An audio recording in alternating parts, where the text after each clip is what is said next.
This is Professor Pete Alexander with the Winning at Business and Life podcast, where business leaders share their insights. It is 6 questions in 7 minutes because successful business leaders are busy and rarely have more time to spare. So let's get to it. Question number 1. In a few sentences, tell me who you are and what you do. So first, Pete, thanks for having me on. I appreciate it. And I've enjoyed a few of these, watched a few of them, so I'm glad to be on here. My name is Jonathan DeYoe. I'm a writer and I'm a behavioral wealth manager. So a couple interesting things about me is I've been in the financial services world for over 2 decades, and I've been meditating, that's important, for over 25 years. And I run 2 companies. The first company is DeYoe Wealth Management. Second company is mindful.money. And I'd say that, DeYoe Wealth Management is what you might refer to as my traditional work. My team has an ecosystem of advice where we work one-on-one with families to develop what we call a mindful wealth map. We build evidence-based, risk-appropriate portfolios. We support excellent financial decision-making, especially when that's hard. We help clients manage taxes and educate their kids about money. We basically act as a family CFO. Wonderful. Jonathan, it's great to have you on the show. Question number 2, what's the best thing about working in your industry? This is the easiest question I've ever been asked, because the best thing about working in our industry is our ability to impact families across generations. I mean, so if you're the best doctor in the world, you're fighting an uphill battle. The human body runs down. Doctors cannot stop the inevitable. However, for us, if a family plans well, invests well, conservatively, intelligently, manages their taxes, builds up a knowledge base within their children, economic literacy, financial literacy, their money can last 3-4 generations and beyond. Wow. That's an impact if ever I heard one. Question number 3. I hear from other business leaders that staying in a good work-life balance for them and their team members is a challenge. What are your thoughts? This one I struggled with because I hear it all the time, and I don't know what it means. So does it mean equal time for work and for home? Does it mean equal energy spend? Now, it's important to me that my team love their lives, both at work and at home, and that they feel good about their place in and their contribution to the world. But I'm not sure that balance is, I'm not sure what it is, and I'm not sure if I want it. Now, I can't imagine a universal idea of this balance that applies to everyone. My guess is that balance is one of those things that's in the eye of the beholder. So when I feel unbalanced, it means that something's not right. I'm not quite happy about it. So more out of balance means more unhappy with it. Now, in my case, I don't think about balance. I want to have an impact. I want to raise great kids. I want to change the conversation we have about money. I want to be a great partner. I want to be a mentor to kids coming up in my industry and just in the community. For me, it's not a question of balance. It's more of a question of intentional priority. Don't get me wrong. I love my family. I love my vacations. I love a nice glass of wine. I love good food. But it's more of an intentional priority than it is, okay, how do I make this stuff balance out? That's very sound advice, because having the right priorities in place is so critical. Question number 4. What other successful business leaders like yourself should be on my podcast? And we kind of talked about this earlier, but it's kind of a sneaky question, and I appreciate it. So there's 3 people I'm gonna recommend very quickly. One, his name is Gary Ray. Gary it's a very close friend. We went to Buddhist studies school together.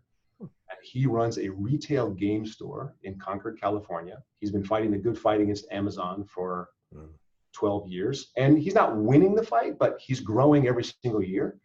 He wrote a book called Your Friendly Local Game Store, The 5-Year Path to Middle-Class Income.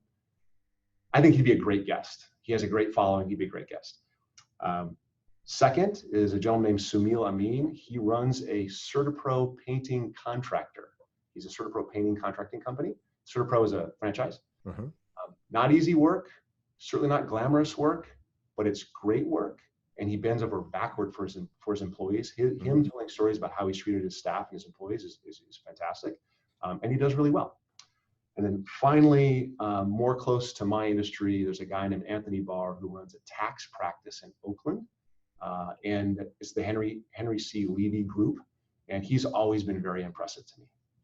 Great. Well, I'm going to reach out to all three of them. Thank you so much for those referrals. I'll send an invite. Don't just reach out to them cold. I'll send an invite. Perfect. That's even better. Yeah. Question number 5. What insight or advice would you give to other business leaders? I don't know if other people balk at this. I don't know if I don't know if I'm an advice giver to business leaders. I can't know how your listeners are going, what your listeners are going through. And I know that most of the things that affect small businesses and entrepreneurs are almost all in our head. They're deeply personal, is what I'm saying. Mm-hmm. But I did listen to a few of your podcasts, and I would say that, and tell me if I'm wrong here, I would say that your audience is largely service businesses. Is that what you're saying? That'd be correct. Okay. So then I have 2 general comments. The first, it's not about your product. Okay. If they can't today, then your customers are soon going to be able to get whatever you offer through Amazon or through some other low cost, high tech, low touch vendor. So you, as a business person, have to connect. You have to actually improve people's lives. You have to make it an experience. To some extent, you have to work to transform the lives of your customers. You have to make them better people, help them become better people. One of my coaches refers to this as leaving a profit. Now, if you can do that, you're indispensable. Mm-hmm. If you can't do that, you are utterly replaceable. That's the first thing. Second thing, as best as you can, this is incredibly hard, stay mindful. And what I mean by that is it's in the non-judgmentally aware of the present moment. Now, why non-judgmentally? You can't tell when a win becomes a loss or when a loss becomes a win. In my own the last 3 years for me, I have lost my biggest client. I lost my most important employee. And if you talk to me 2 weeks after either one of those things happened, I'd be in tears, right? Mm-hmm. But 2020, best year I've ever had. Everything that I thought was horrible turns out to be great. I was shocked and upset. 4 to 18 months, better than I've ever been. Mm-hmm. I couldn't have predicted it. So it's best to stay non-judgmental of these things. Just let things happen, let things play out. You'll learn in the future why they are the way they are. Very sage advice. And question number 6, tell me about your first job.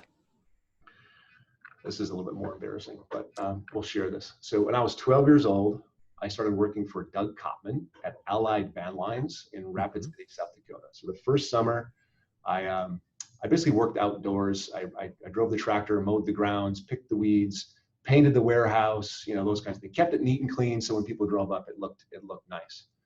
The next summer, I started, packing up houses, and I started loading trucks, unloading trucks, packing crates, these kinds of things.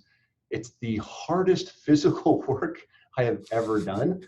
I did it all the way through college, and frankly, it's the only way I could have afforded college. Like I paid my way through college. It is how I did it. I worked my ass off, and I did it, humping boxes up and down staircases from when I was 12 years old to when I was probably 17. Nothing to be embarrassed about that, Jonathan. We all have had those first jobs that really were a lot of hard work. Yeah, so hard work. It's great that you had one yourself to learn from. So, Jonathan, thank you for being on the show. How can people find you?